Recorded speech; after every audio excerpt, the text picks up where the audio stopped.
Querido, graça e paz por parte do nosso Senhor e Salvador Jesus Cristo. Hoje seria, não, hoje vai ser o nosso pré-culto alusivo, a programação de evangelização que nós projetamos durante 90 dias, intitulada Por Te Amar, Eu Me Importo com Você.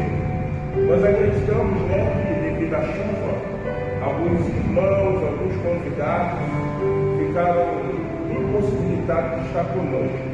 Mas nesse nosso pré-culto, nós vamos aproveitar para louvar o Senhor, mas também nós vamos estar aproveitando para orarmos, intercedermos, colocarmos diante do Senhor a vida de pessoas, de homens e mulheres. Eu louvo a Deus porque, independente da chuva, podemos destacar a presença do amigo de lei. Deus abençoe meu irmão, em nome do Senhor Jesus, e os irmãos que também se encontram aqui. Então, se estamos reunidos, se Deus está nesse lugar, nós estamos em culto ao Senhor. Eu quero convidar vocês a se colocar em pé. Nós vamos orar a Deus, nós vamos agradecer ao Senhor, nós vamos pedir ao bom Deus que no nome do seu Filho Jesus, Ele tenha misericórdia, Ele nos abençoe, e aquilo que Ele projetou nesse dia 9 de março, Ele possa cumprir para a honra e glória do nome do Senhor Jesus. Você que começa a nos acompanhar pela live, se você já é membro dessa comunidade, Deus abençoe você. Se você não é membro dessa comunidade, nós somos a Igreja Batista Memorial Rocha Miranda. Estamos situados na Avenida dos Italianos, número 975. Vou te dar um ponto de referência, em frente ao Colégio Municipal Itália. Se você não tem uma casa espiritual, eu gostaria de estar convidando você a estar em um dos nossos cultos, que acontece quarta-feira, às quartas-feiras, às 19h30, mas também aos domingos, às 8 horas da manhã, com escola pública dominical, e às 19 horas, com o culto de celebração ao Senhor. Eu convido você a fechar seus olhos, baixar sua cabeça, e vamos falar com Deus. Pai, em nome de Jesus, obrigado por essa oportunidade, obrigado porque podemos estar nesse lugar chamado Casa do Senhor. Obrigado porque temos convicção ampla, plena e verdadeira de que tudo acontece, tudo é projetado segundo a tua vontade. Tu és soberano, tu tens controle de tudo. Então nós vamos orar, nós vamos abrir a nossa boca para adorar o Senhor, pedindo, Senhor, que o Senhor possa estar tomando em tuas mãos essa programação, para que o teu bom nome seja glorificado e exaltado. Senhor, meu Deus Pai, em nome de Jesus, guarda-nos, proteja-nos e livra-nos do mal, pois o nome dele é que nós oramos, crendo e já agradecendo, em nome de Jesus Cristo. Amém. Amém. Queridos, eu quero compartilhar uma leitura bíblica com vocês, que encontra-se no Salmo de número 66. E nós vamos ler o versículo 1 e o versículo de número 2 dos Salmos de número 66.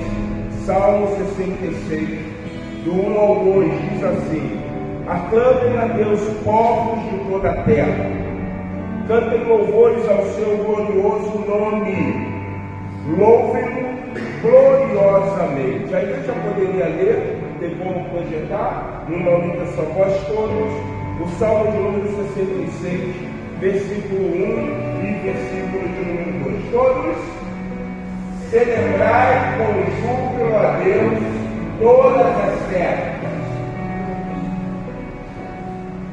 cantai a glória do seu nome, dai glória ao seu louvor. Deus abençoe. Eu quero convidar então você, nesse momento, a estar celebrando ao Senhor. Vamos adorar. Abra sua boca como trombeta, declare a bondade e as maravilhas do Senhor. Eu convido você, nessa hora, a louvar esse Deus que é digno de toda a honra, digno de toda a glória. Vamos louvar o Senhor.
conhecimento, essa noção, essa certeza de que estamos aqui para adorar a Deus. Amém? O próximo louvor que iremos entoar fala que o Senhor está na sala do trono e através do novo e vivo caminho, que é Jesus, nós podemos ter acesso a essa sala. Amém? Vamos declarar seu sangue.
Beleza, você pode se assentar.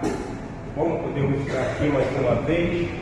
Quero também destacar aqui, né, como é carinhosamente chamada, né, tia Beatriz e a Marli e tio Darcy, não é isso? A Marcela seria mais, como é que eu poderia falar? Ela seria a pessoa mais propícia a fazer essa apresentação. Irmã Voltaí, irmã Vera também já está aqui, estão aqui. Pessoal no grupo da Pastoral News, muita gente falou, pastor, alguns convidados até deixaram por causa da chuva, mas Deus, Ele sabe de toda coisa, todas as coisas. Nós estamos aqui reunidos com a finalidade de louvar, com a finalidade de bendizer e exaltar o nome do Senhor. Esse é o nosso pré-culto, né, alusivo ao que vai acontecer domingo às 19 horas, onde nós estaremos trabalhando a temática, né, por chamar Eu Me Importo com Você. Então hoje nós vamos falar um pouco, né, sobre a importância de sermos intercessores, estarmos clamando ao Senhor, pedindo ao Senhor e vivendo essa prerrogativa. De repente você pode perguntar assim, pastor Márcio, o que levou a Igreja Batista Memorial a estar fazendo esse tema, ou trabalhando essa temática no mês de março? Ano passado, faltando aproximadamente 3 meses para o final do ano, para estarmos vivendo o ano de 2024, nós falamos sobre esse tema porque estava pautado em 2 visões. Qual é a primeira visão? A primeira visão é um texto onde Jesus Cristo ele olha para Jerusalém e ele fala o seguinte: quem me dera Jerusalém, se vocês me permitissem fazer com vocês o que a galinha faz com os pintos, colocar debaixo de suas asas. Eu tive a oportunidade de ser criado num âmbito de quintal e eu vi criação de galinha, criação de pato. E é interessante isso que a galinha faz, por quê? Porque isso expressa proteção. Então, um Deus que ama, um Deus que se importa, é um Deus que ele tem o interesse de mostrar a cada um de nós que ele almeja, que ele deseja, que ele quer ser o nosso protetor. Segunda coisa que nos levou a esse culto. O texto de João, capítulo 11, fala que chegou a Jesus uma informação de que um amigo muito achegado chamado Lázaro, que residia numa localidade chamada Betânia, ele havia morrido.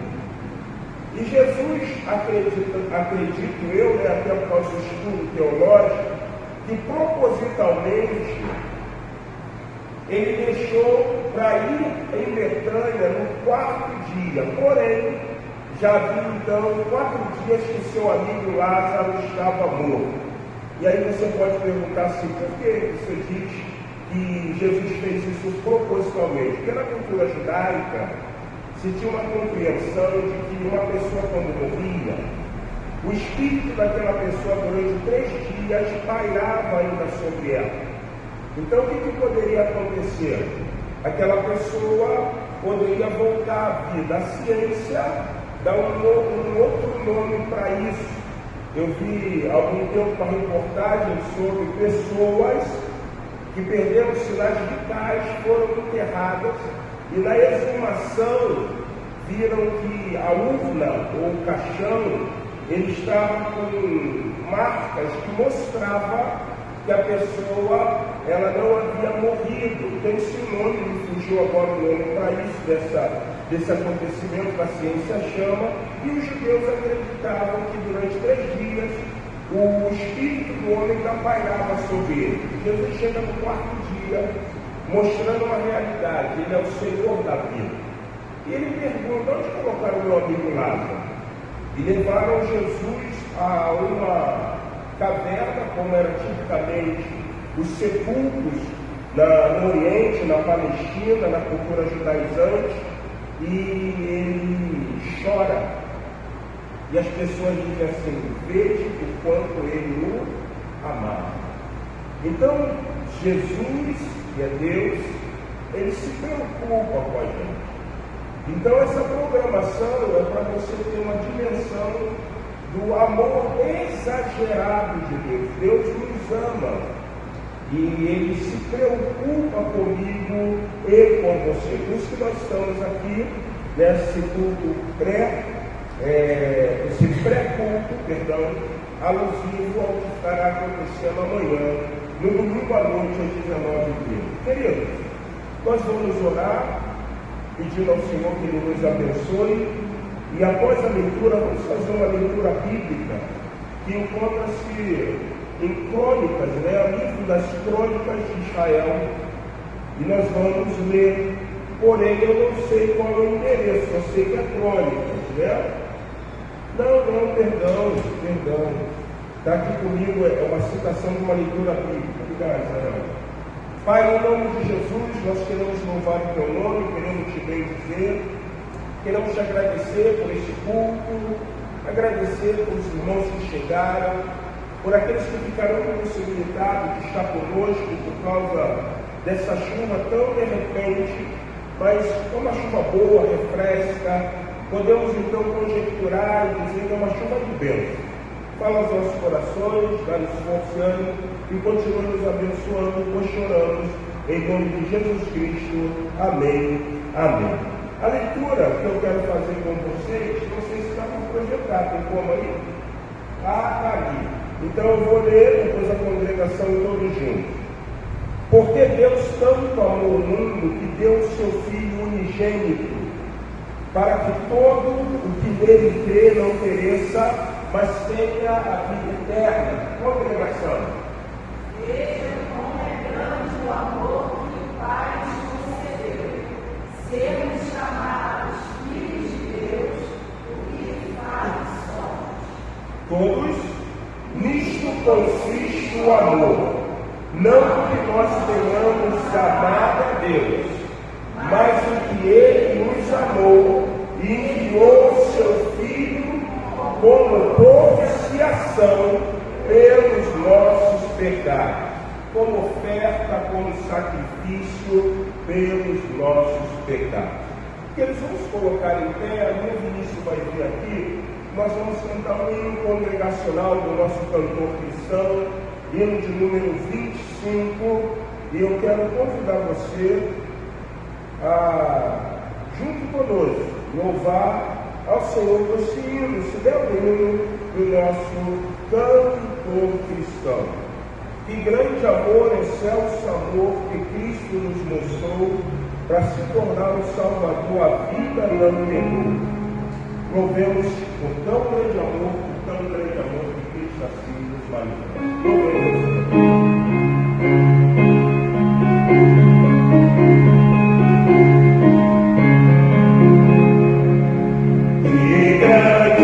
Oh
compartilhar com vocês um texto da palavra do Senhor.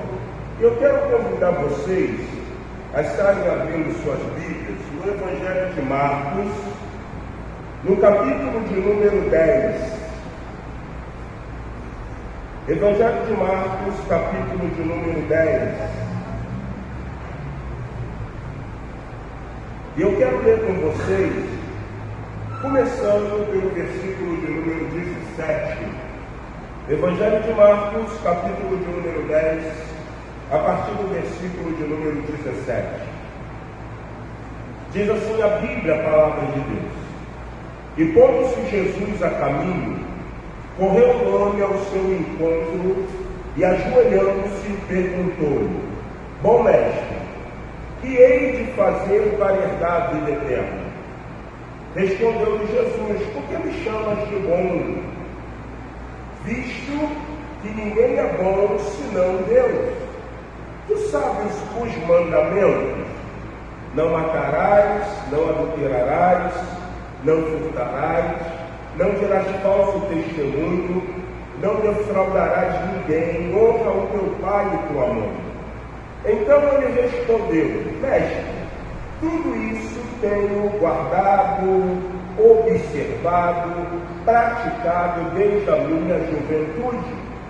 E Jesus, fitando o olhar, o amou e disse: Só uma coisa, mancebo, te falta. Vai e vende tudo que tem, dá aos pobres, e terás um tesouro no céu. Vem e segue-me. Ele, porém, contrariado com esta palavra, retirou-se triste, porque era dono de muitas propriedades.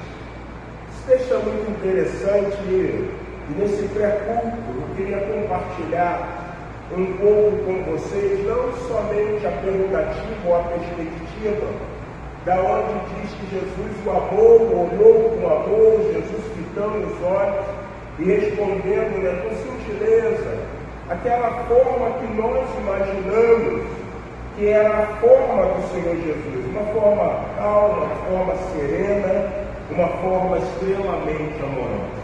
Mas quando eu leio esse texto, eu penso numa coisa aqui, ou em algumas coisas que entendo que são extremamente importantes. Um texto com mais de 2000 anos, podemos assim conjecturar, mas um texto que tem uma aplicação, ou ele serve para nós nesse tempo. Um mancebo, um homem, um varão, uma pessoa do sexo masculino, que vira-se para Jesus e ele quer saber como ele pode fazer para herdar a vida eterna.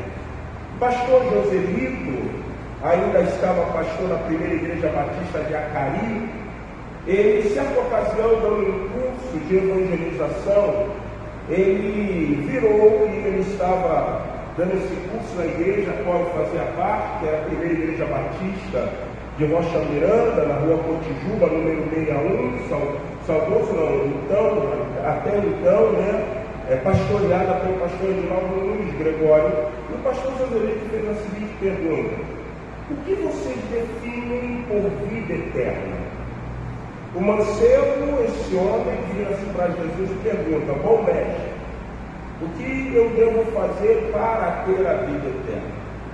E a boa definição de vida eterna foi o que o pastor Joselito, ele mostrou na palavra de Deus. Eu vou pedir ainda para colocar aí João 17, Evangelho de João, capítulo 17, versículo 3. 3. João 17, 3. Olha só. Podemos todos ler? E a vida eterna é essa. Respondo a definição: que a ti só, o único Deus verdadeiro, e a Jesus Cristo a quem enviaste.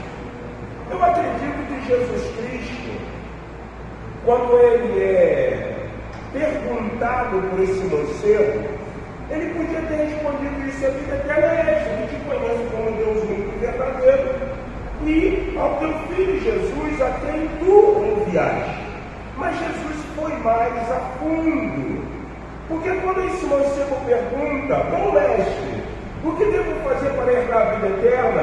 Jesus não dá a definição de João 17,3, que ele mesmo dá no Evangelho de João. Mas ele começa, ele vira e diz assim: por que me chama de bom?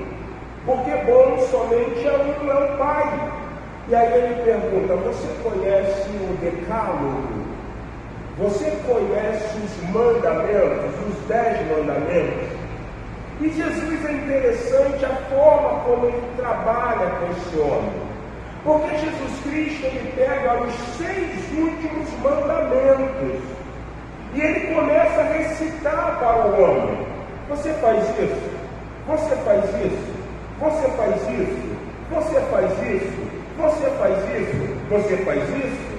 E ele vira para Jesus e diz assim: isso eu tenho praticado, isso eu tenho guardado desde quando eu era jovem. E aí Jesus agora diz assim: te falta uma coisa. Interessante, porque Jesus poderia ter dito a ele que a vida eterna consistia nisso, e saber que Deus é o único Deus verdadeiro, e que enviou um filho para morrer na cruz do Calvário, e ele não é bom, mas ele não precisava perguntar se ele tinha guardado o decálogo. E quando ele responde que ele tem guardado esses 6 últimos mandamentos, Jesus vai dizer assim: te falta uma coisa. Vai, vende tudo que você tem e dá a alguém aos pobres. Todo estudioso, todo pregador, todo leitor da palavra sabe que esse nunca foi o desejo de Jesus para que o mancebo estivesse executando. O que Jesus queria ensinar era o que representa a compreensão de entender o grande amor divino. Jesus pergunta sobre os 6 últimos mandamentos, mas o decálogo já está dizendo: são quantos mandamentos? 10. E os 4? Os 4 não envolvem o relacionamento do homem com o homem. Não adulterarás, não matarás, não furtarás, não dirás falso testemunho, honra teu pai e tua mãe. Isso é relacionamento. Eu honro meu pai, eu honro a minha mãe, eu não cobiço a mulher do meu próximo, eu não cobiço a casa, eu não cobiço o carro. Então é um relacionamento do homem para com o próprio homem. Mas quando Jesus fala que falta alguma coisa, ele está interessado no viés, que é o viés mais importante do relacionamento do homem com quem? Com Deus. E aí quando você pega os 4 primeiros mandamentos, você entende literalmente que Jesus sintetizou, resumiu, quando ele falou: adorais a Deus sobre todas as coisas e amar o teu próximo como a ti mesmo. O que faltava para aquele mancebo era ele estar desprendido de coisas, porque aonde estiver o meu coração, ali também vai estar o meu quê? Tesouro. Nesse século XXI, nessa era moderna, nesse tempo de secularização, nesse momento de era digital, onde todo mundo tem verdade, onde todo mundo sabe, onde todo mundo tem palavra, o homem esqueceu de Deus. Ele está preso a sofismas, a teorias, a definições, mas ele não está entendendo que Deus tem chamado ele a um relacionamento. Se nós esquecermos o tempo de era que nós estamos, moderno, e aplicarmos o que Jesus está dizendo, é simples. Jesus, certa ocasião, ele virou-se e ele dando uma catequese, um ensino, ele vai falar assim: não podeis ter 2 o quê? Senhores. Por que nós não podemos ter 2 senhores? É uma coisa simples. Você vai ter devoção a um e vai esquecer o quê? Do outro. Não se pode adorar a Deus e ao quê? Mamão, a riqueza. Nós vivemos um tempo aí, pesa o que nós falamos na quinta-feira, lá no culto no lar da irmã Arinda, o Evangelho de Jesus Parece que ele está perdendo um pouco a credibilidade, porque alguns pregadores, alguns pastores, eles não são mais pastores que cuidam de rebanho. Eles hoje são coaches, hoje eles são consultores. Nós vamos ter um seminário, e nesse seminário nós vamos ensinar 3 passos para você prosperar. Nós vamos ter um seminário de cura e libertação. Nesse seminário de cura e libertação, traga os doentes, traga os oprimidos, eles serão curados, eles serão libertos. Quando o Evangelho não é isso. O Evangelho está num estabelecimento, numa postura, numa diretriz de que somos convidados a adorar a Deus para entender a dimensão do seu grande amor. Te falta uma coisa, rapaz. Te falta você priorizar Deus.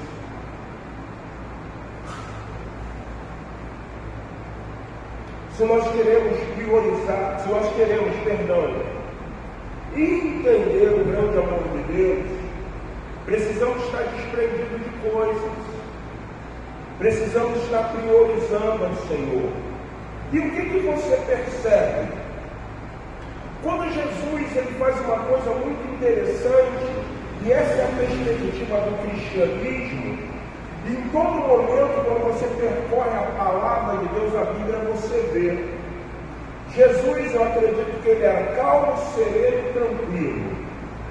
Eu não consigo ver um Jesus que se ira, de um Jesus que tem raiva. Eu consigo ver um Jesus manso, mas independente de eu vê-lo sóbrio, gentil, amoroso, tem uma coisa interessante em Jesus, gente. Sabe o que é? Ele sempre confrontou o homem. Você pode ver em toda a passagem bíblica. Lembra que falamos ontem?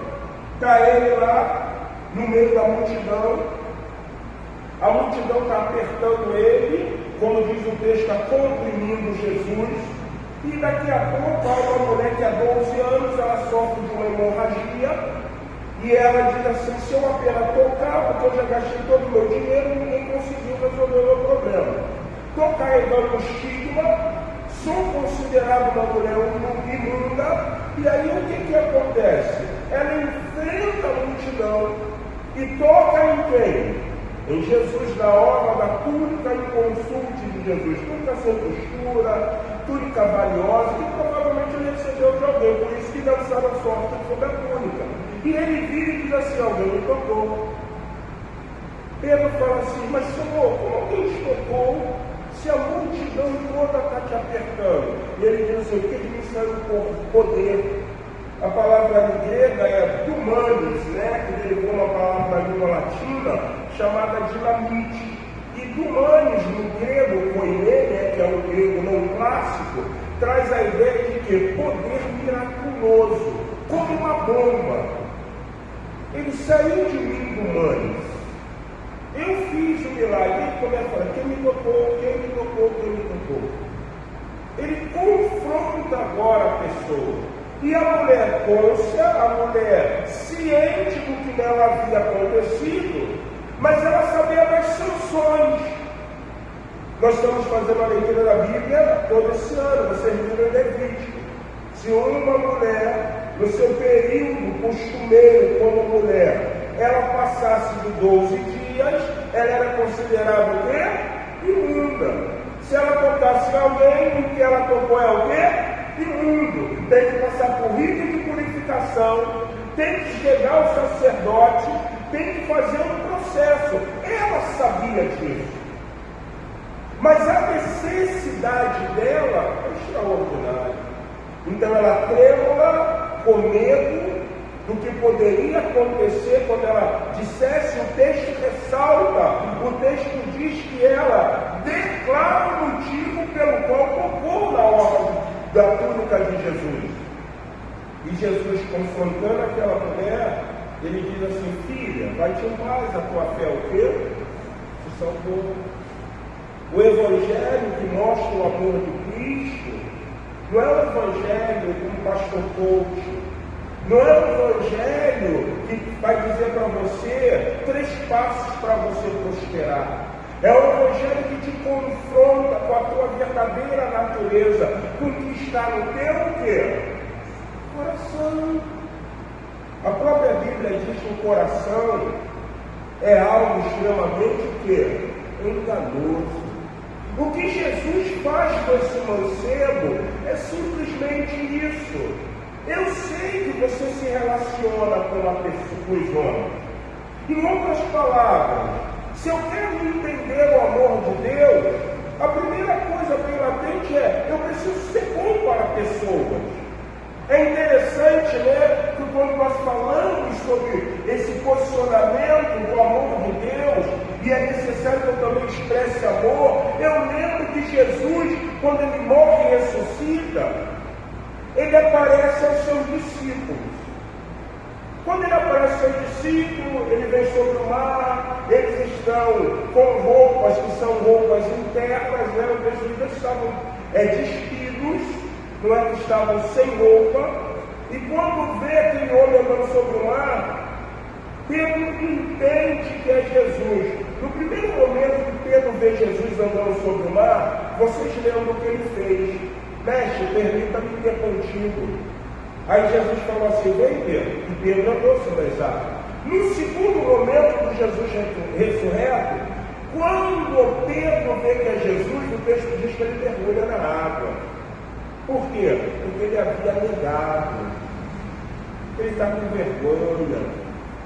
Ele está assim, sem jeito. Está encabulado. Poxa, eu falei que morreria por ele e acabei negando. Quando eles vão à margem, Jesus chega, apresenta, come peixe com eles. E no Evangelho de João, no capítulo final, Jesus vira para Pedro e faz 3 perguntas. Pedro, tu me amas? Tu me amas com amor filéu? Amor de filantropia, amor de cuidado, amor de amigo? Senhor, tu sabe que eu te amo. Pedro, tu me ama com amor eros? Amor eros é um amor que está relacionado entre um homem e uma mulher. Amor de pessoa. Não com egoísmo, não com prazer. E ele, Senhor, tu sabe que eu te amo. Mas Pedro, tu me ama com amor agapau, amor de entrega. Pedro chorando, diz: tu sabe que eu estou apacenta o meu quê? O meu rebanho. Não, Pedro, eu sou amor, eu não vim para te acusar. Eu vim para mostrar a você a dimensão real e poderosa do que é perdoar, do que é se preocupar com pessoas. Esse mancebo se preocupava. Nós somos chamados a nos preocupar com pessoas. A igreja não é uma ONG, não é uma ONG. Assistência social é dever do Estado, por isso que nós pagamos o quê? Impostos. Mas espera aí, houve uma enchente, atingiu a casa dos vizinhos. Jesus não é amor, não nos ensinou a amar? Não, procura o Estado, procura uma ONG, uma ONG. Não, procura a igreja, porque nós também vamos o quê? Ajudar. Aquele homem, ele provavelmente, por ser rico, ele era um ajudador. Porque os 6 mandamentos que envolvem o relacionamento do homem para com o homem, ele está dizendo: isso eu pratico. Mas o que Jesus está fazendo é confrontando ele, e ele traz uma aplicação muito importante nesse tempo. Você não vai ao céu por você ser bom. Ninguém vai ao céu, ninguém se encontra com Deus por causa de bondade. Não é pelo meu amor filantrópico, filéu, não. Te falta alguma coisa. E o que faltava? Você precisa ter um relacionamento com Deus. Aí você vai entender o que é vida, o que é eterna. Porque vida eterna é: você precisa conhecer Deus como sendo Ele aletheia. Uma palavra que diz verdade e é verdadeira. E quando você conhecer Deus como aletheia, como uma verdadeira verdade, você vai entender que Ele mandou um filho para morrer aonde? Na cruz do Calvário. Eu não quero que tu venda nada, eu não quero que você perca a tua riqueza. Eu estou simplesmente confrontando você para te deixar claro e para te levar a entender que não é os teus méritos de bondade, não é o que você faz por pessoas que te leva a desfrutar de vida eterna. A própria Bíblia diz: a salvação não é por obras, a salvação é por fé. O que Jesus muitas vezes nos chama, dentro desse confronto, é o que provavelmente você pode fazer com uma criança. Quer entender? Se eu tivesse um neto aqui da Isabela, do Israel, do Isaías, eu teria extrema liberdade, era meu neto. Eu ia pegá-lo, ia botar ele aqui ou ela, em cima do corpo, 2 aninhos. Como eu sou avô e a Marcela é avó, é muito claro que um neto é muito apegado, achegado aos seus o quê? Avós. E eu ia dizer assim para ele: Benedito, tá bom o nome? Benedito, pula! Sabe o que o Benedito ia fazer, gente? Ele ia pular. Sabe por que ele ia pular? Porque ele vai acreditar que o avô dele vai o quê? A fé é o salto no escuro. Se você quer entender o amor de Deus, porque Jesus morreu na cruz do Calvário por você, você precisa entender o que aquele mancebo não conseguiu entender. Porque o próprio texto diz que ele era muito rico. E ele sai o quê? Entristecido. Na parábola do semeador, Jesus relata que um homem, ele tem um alforje, uma sacola. E provavelmente o arado, puxado por animal, fez a terraplanagem, vou usar esse termo, o preparo da terra, para ele vir lançando o quê?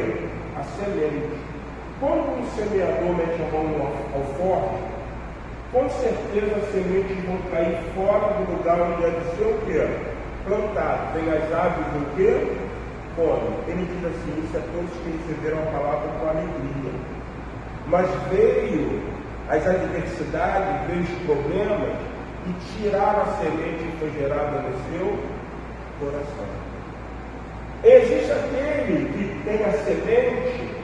Às vezes, quando você viaja, você pega carro e você pega uma BR-040, 101, depende para onde você vai. E você já viu que você joga para montanhas e você vê árvores frutíferas naquela montanha. Quando você é criança, você pensa assim: como que aquilo nasceu? Simples. Vem a árvore e ela comeu uma goiaba. E o que aconteceu? Ela voou. E o que a árvore fez? Defecou. A digestão de uma ave não é a digestão do ser humano. Não altera a semente. E a semente caiu ali. Vento, chuva, pó de terra, pode ter poeira. O que vai acontecer com aquela semente? Ela vai germinar. Mas ela tem pouco tempo de durabilidade. Aí você pergunta: por quê? Porque a semente, quando é lançada nas rochas, ela não consegue ter o quê? Raiz. Então, conforme o tempo, a raiz não ficou, não desceu, não arraigou, a árvore o quê? Morreu. Esse é todos que a palavra, quando é semeada no coração, vem as adversidades, vem os problemas, e ele não tem raiz em entender que Deus está guardando, que Deus está protegendo, que essa leve, momentânea tribulação vai trazer peso de glória. Então vem quem? Vem o mal, vem aquele que quer tragar, roubar e destruir, e arranca aquilo que foi semeado no seu coração. Mas o amor de Deus precisa ser entendido por você, não da forma como aquele homem entendeu, pois ele sai triste, ao ponto que Pedro vai virar para Jesus e ele vai falar uma coisa muito interessante, né? Então, Senhor, quem pode se salvar? E Jesus lembra que ele fala, é mais fácil um camelo passar pelo fundo de uma agulha, que é uma passagem estreita na Palestina, do que um rico entrar o quê? No reino dos céus. Porque, às vezes, irmãos, aonde está o nosso tesouro, é onde vai estar o nosso quê? Deus te ama. Jesus morreu na cruz por você. Você não vai para o céu pela sua bondade, pela sua filantropia. Você vai para o céu se você conseguir nutrir um relacionamento real e poderoso com Deus. Bom, mestre, o que eu fazer para ir na vida eterna? Simples. Não é vender o que você tem, é estar desprendido. Mas é entender que Deus é verdadeiro, fora dele não há ninguém, e que ele mandou um filho para morrer aonde? Na cruz do Calvário. Eu termino essa palavra contando para você duas ilustrações que eu gosto de paixão. A primeira é do poeta. O poeta, ele era um homem extremamente conceituado na sua cidade. E o que acontece? O poeta sempre era convidado nas festividades, em grandes acontecimentos. O prefeito daquela cidade, prestes a uma nova eleição, ele faz um showmício e aí ele tem a ideia, vou convidar o poeta. E ele chama o poeta. O poeta agora pensa, né, no decorrer do final da semana, o que ele poderia falar ali naquele showmício. Quando de repente ele passa por um lugar na sua cidade e escuta alguém recitando o Salmo 23. O Senhor é o pastor, nada me faltará, deitar-me faz em pasto verdejante, guia-me em águas tranquilas, refrigera a minha alma, guia-me pela vereda do teu nome, por amor do teu nome, ainda que eu ande pelo vale do hospital, aí o poeta diz, caramba, isso transforma-se em uma grande poesia. Mal sabendo aí que o Salmo é um livro poético.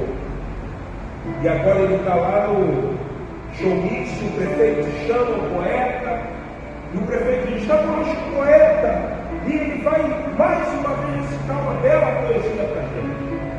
E ele dá uma nova roupagem no Salmo 23. Quando ele acaba, a plateia está extremamente eufórica, aplaudindo o poeta. Mas no meio da multidão sempre tem alguém. E alguém grita e fala assim, poeta, eu posso falar? O poeta olha para o prefeito, e vocês sabem, ele é político, faz política. O prefeito no lugar de sorriso diz o seguinte para cá, deixa ele falar. E aquele homem sobe, e aquele homem faz uma coisa. Na íntegra, na literalidade, ele recita o Salmo 23. Ninguém aplaude. Mas daqui a pouco começa a se ouvir os soluços. O poeta olha para aquele homem e diz assim, o que você fez? Porque na nova roupagem do Salmo 23, a multidão aplaudia. E nessa leitura simples que você fez, a multidão chora. Aquele homem na simplicidade olha para o poeta e fala o seguinte, na realidade, você teve a oportunidade de conhecer o Salmo 23. Entretanto, eu conheço o Senhor no Salmo 23. O amor de Deus está em se relacionar com Ele, porque quando eu me relaciono com Ele, eu conheço quem Ele é. A segunda história que eu quero contar para você é verídica. Não é um conto. Ela foi citada por um dos ícones da denominação batista, chamado Nilson do Amaral Família. Pastor por décadas, por tempo da primeira igreja batista de Niterói. Pastor Nilson do Amaral Família, paranaense, Quando ele chegou ali na José Egino 416, Seminário Teológico Batista do Sul do Brasil, veio estudar no Paraná, ele tinha um grande desejo, conhecer o Cristo Redentor. Eu peguei esse tempo no Seminário do Sul, quando eu estudava, que ainda tinha um internato. Os que vinham de outros estados e ficavam internos, nós chamamos gente do Rio e ficavam internos estudando. Eu não, porque eu era, como carinhosamente chamava, do cipó, esse paloreiro, eu estudava à noite. E muitas vezes a gente via lá no famoso navio negreiro, no 18, que a Isabela está lá, mas nunca vai conhecer essa história. E ele tinha, carinhosamente, quando é chamado o companheiro de quarto, de velha de quarto. E aí o que aconteceu? Ele e sua velha de quarto juntaram dinheiro e foram lá no Corcovado. Passou nisso do Amaral Família pregando, ele falou o seguinte: quando eu cheguei no Cristo Redentor, eu tive a maior percepção da minha vida. Porque eu conhecia o Cristo Redentor por cartões postais. E eu imaginava, por ver por cartões postais, que ele era pequeno. Mas quando eu cheguei e vi pessoalmente, percebi o quanto ele era o quê? Grande. A aplicação que o saudoso Wilson do Amaral Fanini faz é extraordinária. E ele diz assim: se nós olharmos Jesus de perto, sempre veremos ele extremamente o quê? Grande. Mas se olharmos Jesus de longe, sempre veremos o quê? Você pode conhecer o Salmo 23, o Senhor do Salmo 23. Você pode se relacionar com Deus, tendo Ele como Deus único e verdadeiro. E você pode ter a oportunidade ímpar de olhar Jesus e ter.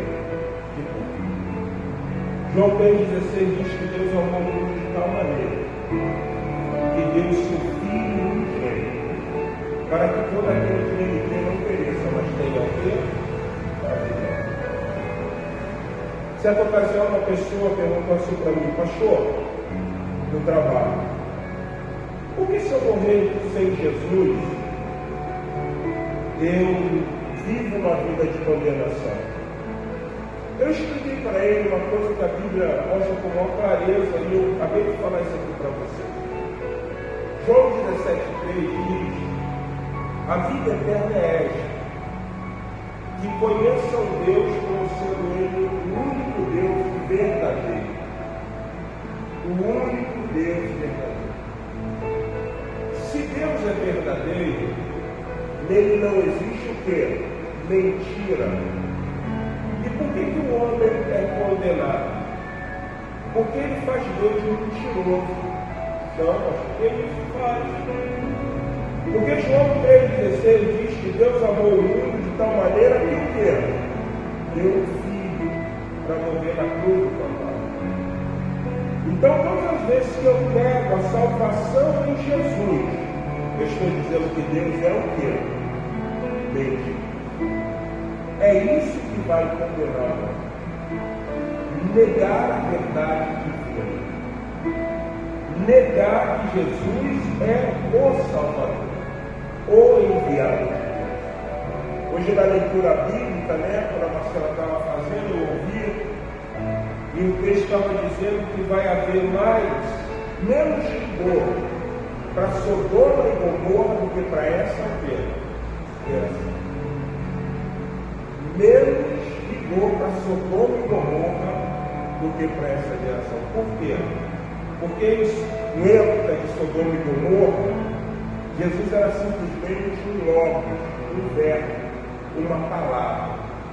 Nessa geração, o verbo se fez carne e o quê? Habitou. Jesus veio, morreu na cruz do Calvário para te reconciliar com Deus. Se hoje você ouvir a voz, não endureçais os vossos o quê? Coração. Que você possa sair daqui refletindo. Eu quero convidar você a estar conosco mais uma vez no culto, se você com certeza, deixa o Espírito Santo começar a trabalhar na sua vida. Que Deus poderosamente, em Jesus, esteja nos abençoando. Amém? Vamos colocar de pé, para chamar a pessoa do louvor. Vamos cantar Jesus nome sobre todo nome.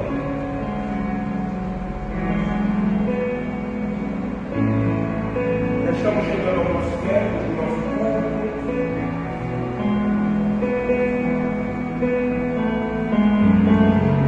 Seguimos acompanhando nessa live.